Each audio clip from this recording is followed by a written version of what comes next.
theme, for the theme, they took it for the religion, but Dr. Atul and Professor Harish Gadar and Dr. Ramakant ji have chosen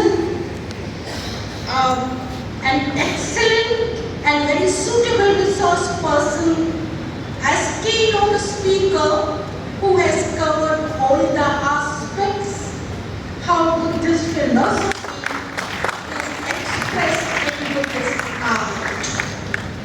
And he has done my job very easily, I must say. Because now I am at liberty to say whatever I would like to say. He has covered everything. And being a historian by training, I will talk about different problems, different debates, which have been taken by different scholars from time to time, and which are still pondering the minds of several scholars. My relation with Buddhist art begins with 1986 when I was doing research on Amaravati stone with Raymond Origin, Cambridge University. But in 1998 I started invoking the goddess. So I am thankful to the organizers of this seminar for bringing me back to my PhD thesis topic. For early Buddhist art, usually the early scholars use the term narrative art like Vidya Patavaditya Pal. पहले जिन लोगों ने विद्यार्थियों के लिए पहले जिन लोगों ने काम किया था विद्या Patavaditya Pal, उन्होंने जो early Buddhist art they use the term that it is a narrative art. They took stones as a storyteller, and stones are the great communication of Buddhology. What is Buddhology? It is a new term coined by Western scholars for Buddhist tenets and Buddhist philosophy, like Indology. Now we have Buddhology. The question have often been raised regarding the donors, monks and the funding agencies for the carvings of early Buddhist art. If we see the shapes of Buddhist tenets, Buddhist philosophy, Buddhology, so we have to read the mind of the artist. The artist has not only carved the Jatakas, the Jataka stories, Professor Anand Singh has referred to it, how Gautam Buddha found it necessary that the monk should also know about the Jataka stories. But they also carved Buddha Charit, Saundaranand and Lalit Vistar. So, can we read the mind of anonymous artist? Is it true? Like it is raised by several scholars that Buddhist past slumbered in amnesia. I disagree with it. It was not amnesia, but it was a wrong lens to look at the early art. First, I will address the problem of depiction of a particular Yakshani known as, it is labeled there, Sri Ma Devta. It is here in the museum. It is a very popular depiction. And the depiction of Yakshinis was as popular in Buddhist art as it was in Jain art. The scholars of the Buddhism must be wondering, while talking about Buddhist philosophy, why I am taking Yakshinis. I will come to it why this Sri Mahadevta is so important to understand Buddhist texts on the stones. Sri Mahadevta Yakshini, first of all, Kumara Swami has discussed it with a group of Yakshinis until this Yakshini was just shoved aside as a number of Yakshinis carved on the stones. But some of the scholars took it the other way, and this is the beauty of our past, ancient history and Buddhist art. V.S. Agrawal takes it as Siri Ma. Siri Ma. And he takes Ma for Lakshmi in Prakrit. He says that the figure at Bharat, labeled as Sri Ma Devata, appears to be a representation of Sri Ma or Maya and Devta for the same goddess. And who is this Maya? Is she an illusion? A goddess named Maya is mentioned in Shatpat Brahman as Asur Vidya. Maya is Prakriti illusion, and V.S. Agrawal associates with the Shakti of Asuras. How come that Shakti of Asuras found expression in early Buddhist art? Some scholars find that in the Buddha Charita, when Ashwaghosh says, Mayeva Devi Devata,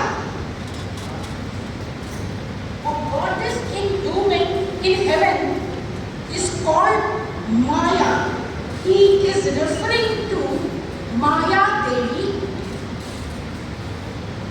whether it was Buddha's mother or a goddess who is devoid of the vices of anger, ignorance and deceit.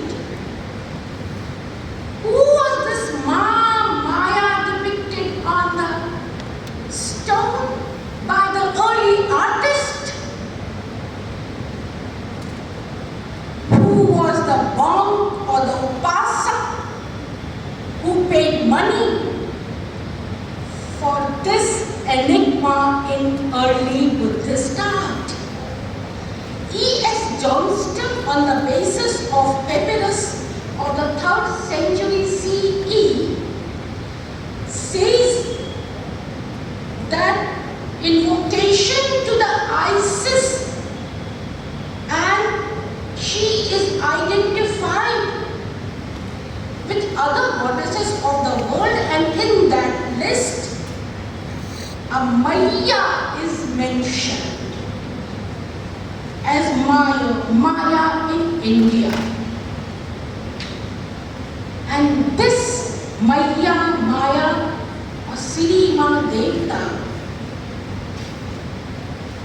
worship Lakshmi, Maya or Maya Devi. Who was she?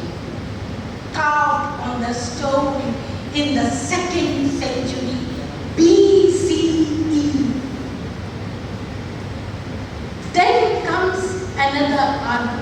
other group of the scholars. And the recent scholars, on the basis of Buddhist text, Shri Dhamma Attakatha says that there is a narration, no, not on the basis of Shri Dhamma Attakatha, yes, on the basis of Shri Dhamma Attakatha, they say that there is a narration of a courtesan who did so much of charity that she became a deity, she was deified, and that Ganika, that courtesan deified as Sirima Devta, is now on the railings of Bharat. So, that Maya Sirima, whether she was Maya, whether she was Maya Devi, whether she was illusion, whether she was Dakshini, and above all, whether she was a Ganika who on the basis of charity became a female deity as Sirima Devta, and this other school, it is supported by Vidyadeviya, Upinder Singh and Seema Baba. She was a Ganika and found expression. She was carved on the railings of Bharat. Yet there was another courtesan, Utpal Varna, who eventually found arhatship by becoming a pious nun and was second only in the hierarchy of the Buddhist nuns. Buddhist nuns order of Mahaprajapati. She is given the title of Agrishravat of the Buddha as Mahamodgalai.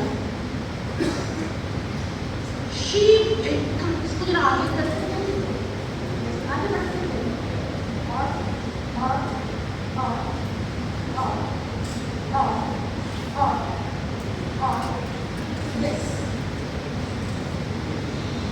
She was the first one to receive Buddha when he was descending from Triatrishma's heaven. It was the heaven when after attaining enlightenment, Buddha went over there to preach his mother. And she was the first one. Here, Buddha descended and as a nun she is receiving. She was the first one. So, what was the Buddhism, what was the Buddha's philosophy, what was the Buddhology, where we find two such glaring examples from the stones attaining not only divinity but also arhatship. Now I am coming to the question of depiction of Shauch and Ashauch, auspicious and inauspicious.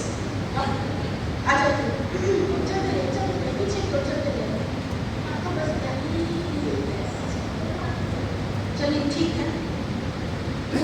भारतीय परंपरा के अनुसार भारतीय कला में अशौच के दृश्य को नहीं दिखाना चाहिए professor Dubey ji. But in Buddhist art, we find the depiction of death of Buddha as well as birth of Buddha. Was it a challenge to Sanatana Parampara? Professor Anand Singh has also referred to it in a different way. Whether it was a challenge to Sanatana Parampara, whether it was a challenge to Brahmanism, or it was something different in Buddhology. ये गौतम बुद्ध का निर्वाण का दृश्य है जो प्रायः दिखाया जाता है और यहाँ इलाहाबाद उसका भी दृश्य आगे और ये और आगे yes yes yes and the birth of the Buddha, not going into the details, but why the scenes of a shouch were carved in the Buddhist art. I had earlier said being a historian, I realized the problems. This is the beauty of a historian, and a cunning and shrewd historian always raises the problem and hardly gives the answer. But I'm trying to give the answers also. Now, like Professor Anand has also talked about iconic and aniconic art, these terms have become outdated, obsolete, aniconic and iconic art.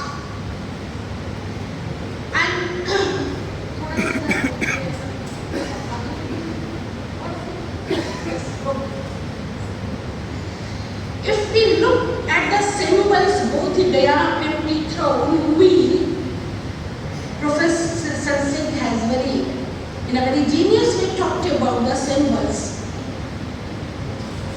Usually, the early scholar took as a symbol of the Buddha that Buddha was not represented in the human form, so the symbols were there. Now, the question is whether empty throne, poetry,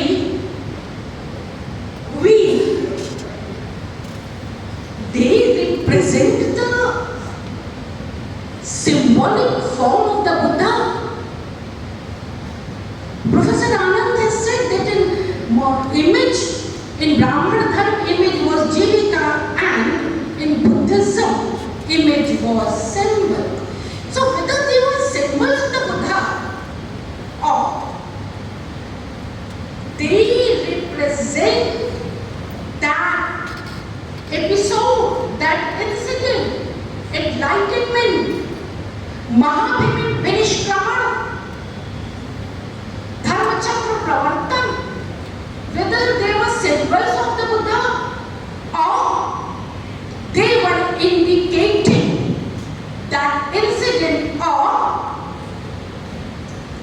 these were indicating those places, because I think Atul has worked on it, because these places were very auspicious to Buddhists, whether they were Upasaks or they were monks, they were places, they indicate those places or they indicate those incidents, those episodes, or they represent Buddha. Actually, Buddha, it is always said that iconic and aniconic form, this, that. How come Buddha's human form into existence? The human form of the Buddha may be a matter of debate, but in Mathura and in Gandhar, at both the places, Sarvastivadins were very affluent. And there's a story in Divyavadan, not Divyavadan, in Ashokavadan, that Acharya Upgupta, what he did, उन्होंने मार को, अपने मार जो कि बुद्ध की तपस्या को भंग करता था, अपने पुत्रियों की सेना भेजकर उसको वश में कर लिया और मां से कहा कि तुमने गौतम बुद्ध का रूप का, उनका वास्तविक स्वरूप देखा है, मैंने तो उनका बस धर्म काय देखा है, तुम उस रूप में मेरे सामने आओ। मां अशोकावदान में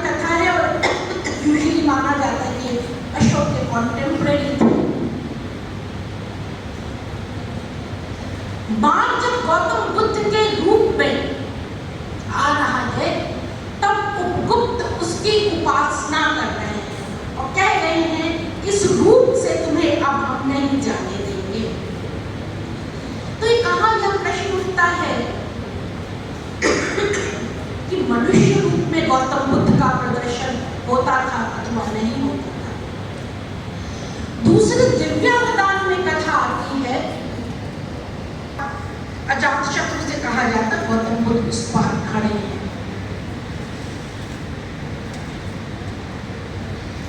तीसरी जो महत्वपूर्ण बात पुनः उत्पल वर्णा की,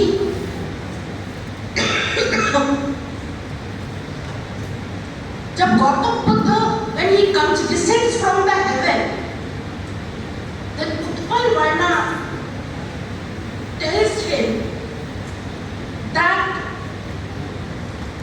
whether Subuddhi has seen his रूप का, क्या उन्होंने उनके रूप को, उनके शरीर को देखा है वास्तविक। Then Gautam Buddha scolds Utpal वर्णा and says that Dhammakaya is more important than Janmakaya। जो धम्म का स्वरूप है उनका वो ज्यादा महत्वपूर्ण है बजाय इस मॉडर्न उसके। प्रोफेसर आनंद जी ने इस बारे में चर्चा की थी। So these were some issues of pathology which I wanted to put before you, and the last but not the least was the question of sectarian development,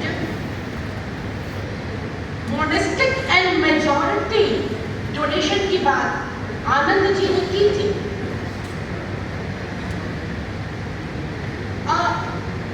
The question is whether we find a sectarian development in Buddhist art। यदि उस समय के हम inscriptions पे from 1st century CE to 3rd century CE दक्षिण भारत के inscriptions को देखें तो अलग अलग सेक्ट्स के दान हैं, जैसे महासंघिकास का डेक्कन की केव्स में है, नासिक केव में चेतिकास का देव और बुद्ध। कार्ले का चैत्य हॉल जो है वो कार्ले का चैत्य हॉल जो है वो महासंघिकास के अंडर था, और वहीं पे जो है एक स्तंभ का दान जो है वो दूसरा सेक्ट दे रहा है। महासंघिकास के offshoots चेतियास Amra, they were prominent in Amravati, Upper Mahavan Selias, they were prominent in Nagarjunakonda. The renovation work was conducted by the supervisor of Chaitya sect in Amravati. So earlier when these donors who gave donation for the stupas, they proclaimed their profession, they proclaimed their native place, but now it seems that sects have become very important in Buddhism, and most of the monks who were giving donation, who were supervising the work, they were also giving the names of their sects. But we don't find any sectarian development. So these were some issues which I wanted to address. I tried to find answers, or perhaps this seminar may get the answer. The importance of Yakshinis from Maya Devi to Ganika Shrima, Ganika Utpal Varna, the sectarian development, the question of symbol, the question of iconic and alegoric art, all these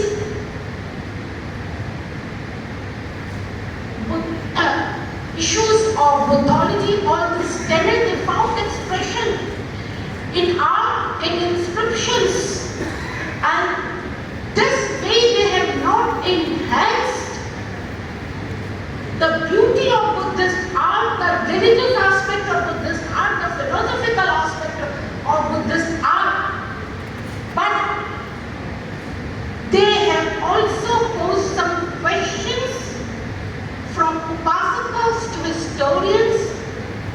philosophers to answer them, and perhaps the new findings may give some other answers, and that will make study of Buddhism, Buddhist art more interesting and enchanting. Thank you.